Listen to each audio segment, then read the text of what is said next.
Salut, bonjour à tous. Aujourd'hui, une petite vidéo review pour vous présenter la SU310 qu'on a reçue de notre partenaire Samick. C'est une sous-videuse à cloche. Je vous présente ça tout de suite.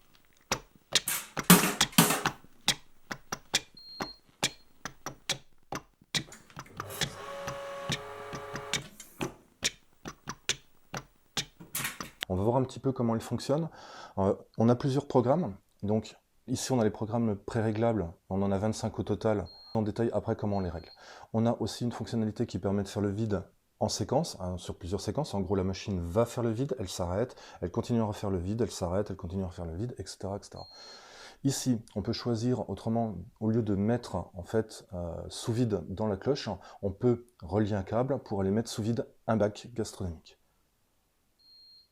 Ici, c'est le mode pour nettoyer l'huile. En fait, à la force de l'utiliser, il y a un petit peu de condensation qui se met en fait sur l'huile. Et donc, pour la nettoyer, on lance un cycle de 15 minutes qui va faire chauffer et faire évaporer l'eau qu'il peut y avoir dedans pour qu'on ait une huile toujours impeccable.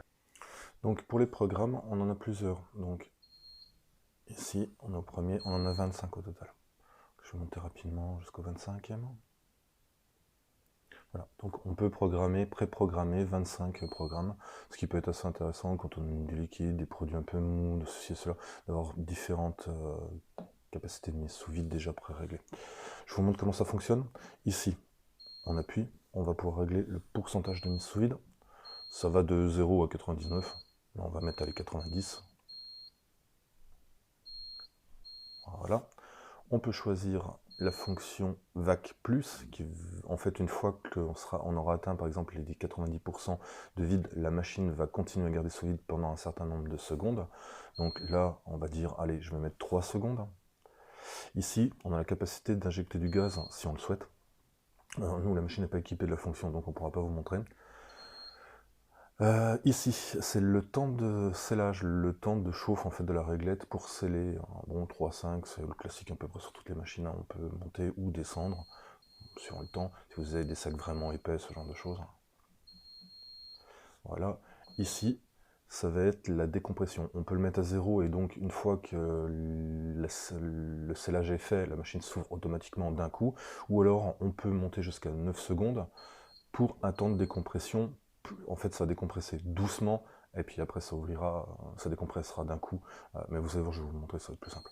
Voilà, donc là on l'a réglé, on a sélectionné, ok, notre premier programme, il est bon, je vais fermer le capot. La mise sous vide s'effectue, assez rapidement d'ailleurs.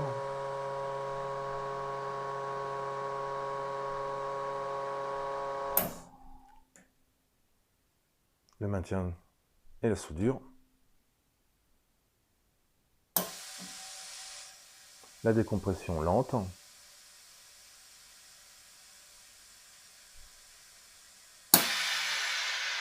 La fin de la décompression. Et le capot s'ouvre. Voilà. Maintenant, voyons le second mode. Le mode par palier. Là, on va le régler pareil, on peut régler exactement de la même manière. Là, on va le monter à 90, ou même 100, allez 100, à 99 pour être exact. Le temps de scellage, on va garder le même, le temps de décompression, on va garder le même, on pourrait le régler exactement pareil que sur le premier programme que je vous ai montré. On est d'accord? Ok, on valide. Maintenant, je ferme le capot.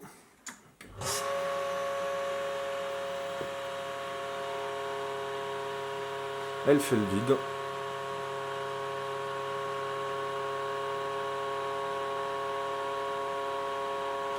Elle s'arrête pendant quelques secondes.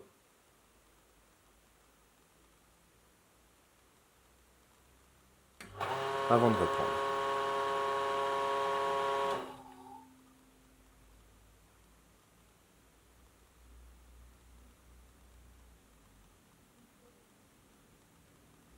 Et on finalise la mise sous vide.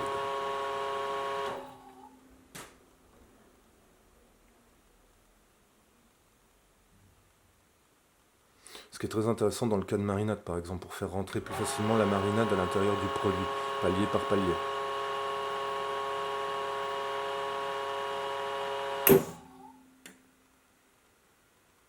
Elle soude. Et elle décompresse.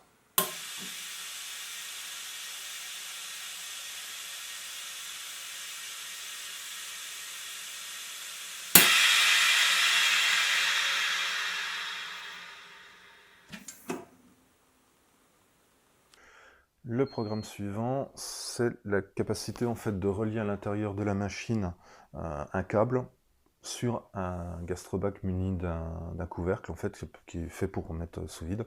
Et en fait on lance la machine, on aspire directement. Là je ne vous le montre pas, j'ai pas le gastrobac pour vous montrer ni le tube de raccordement.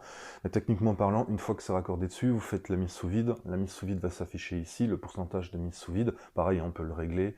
Par contre on peut régler que ça, il n'y a pas de soudure, il n'y a rien d'autre. On peut juste régler la mise sous vide. Donc la mise sous vide va s'effectuer. Une fois qu'on atteint le total, le maximum de ce qu'on voulait, de ce qu'on a réglé en fait pour la mise sous vide, la machine s'arrête. Je vous montre le programme d'après, ça c'est le nettoyage de l'huile. Alors je vous lance pas le cycle parce qu'il dure 15 minutes, donc ça va être super chiant dans la vidéo. En fait, il faut savoir qu'il va en fait chauffer l'huile, donc il va aspirer pendant 1 minute, il va s'arrêter, il maintient, il fait chauffer l'huile de manière à évaporer l'eau qui peut être contenue dessus et qui la rend moins fluide en fait. Et il va faire ça pendant 15 minutes. Donc toutes les minutes, en fait il fait le vide pendant 1 minute, il s'arrête, il fait le vide pendant 1 minute, il s'arrête, il fait le vide pendant 1 minute, il s'arrête, etc., etc. En chauffant en permanence l'huile pour faire évaporer l'eau. Voilà, comme je vous l'ai dit, je vous montre pas, ça dure 15 minutes, c'est assez chiant, et même en accéléré, ça apporte pas grand chose. Bon, après par contre, ça à faire au moins 1 fois par semaine, et si vous utilisez tous les jours du liquide, faites-le au moins tous les 2 jours. Donc ici, on a l'huile qu'on peut voir. Donc on peut dévisser en fait la plaque pour l'atteindre et pour aller la changer. Ça vous permet de contrôler l'état qu'elle est, voir s'il faut passer un petit coup de séchage de l'huile ou s'il va être temps de la changer. De toute façon, il y a un compteur de cycle pour vous dire qu'on changeait l'huile sur la masse solideuse Samick. Donc, la machine nous a été livrée avec plusieurs accessoires, notamment celui-ci, je vais vous le montrer. C'est un plan incliné et ça permet en fait de mettre votre sac quand vous allez aspirer par exemple du liquide ou de la sauce, ce genre de choses. Ça évite qu'en fait ça remonte et que ça déborde dans la machine. Voilà, tout simplement. Ça c'est le premier accessoire. Je vais vous montrer le second qu'on a reçu, qui est pas mal aussi. Voilà, c'est un petit plateau. En fait, on le met dans la machine et ça permet en fait d'avoir une cuve à mettre sous vide beaucoup moins haute. Donc du coup, la mise sous vide se fait beaucoup plus vite que quand on ne l'a pas mis dedans en fait. On va faire un petit essai de mise sous vide d'un liquide. Là, bon, je me suis pas trop embêté, j'ai mis de la sauce soja en fait dans le sac. Je vais positionner le sac au niveau de la réglette. Voilà. J'ai déjà tout pré-réglé pour la mise sous vide, donc c'est parti.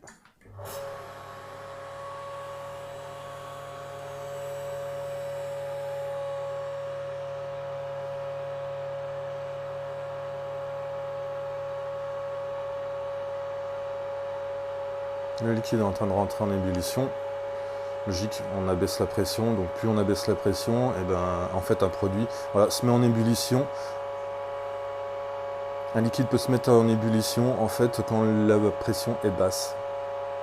C'est ce que j'expliquais avec l'utilisation du distillateur rotatif sous vide, qui permet en fait de distiller à basse température.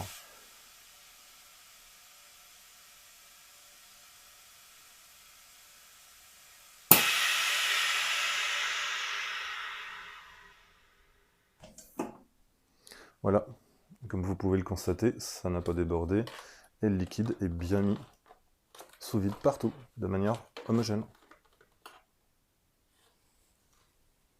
Là maintenant je vais vous montrer un autre truc avec un pot, en fait, le fait de mettre sous vide un pot. Bon là il est vide, mais vous allez voir, ça va faire le sous vide, c'est juste pour vous montrer le principe, qui pourrait être une bonne alternative, et on bosse pas mal là-dessus en ce moment au labo, c'est d'utiliser des contenants comme celui-ci ou d'autres, comme des pots Le Parfait, ou des pots à joints, ce genre de choses, quoi, des vêches, etc.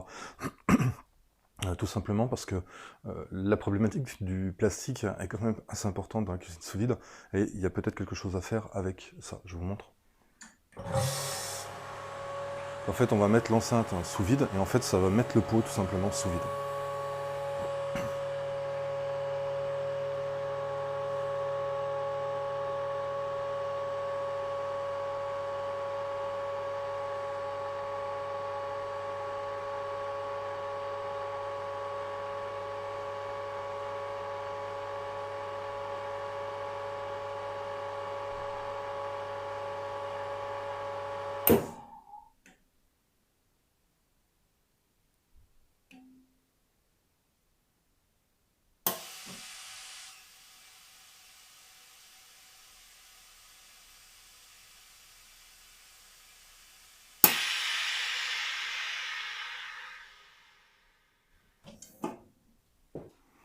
Voilà. Et si je prends mon pot,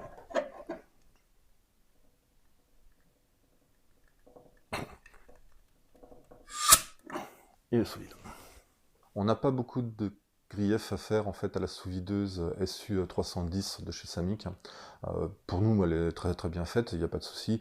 Il y a un ou deux, trois petits trucs qui nous ont un petit peu ennuyés au labo, mais c'est certainement dû à notre mode de travail, je pense.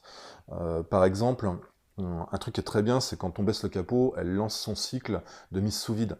Le problème, c'est que, par exemple, quand on l'allume et qu'on a oublié de lever le capot, au bout de quelques secondes, elle lance son cycle et on est surpris. Surtout quand on est en train de discuter, d'échanger autour d'un sujet en même temps, et on fait pas forcément attention.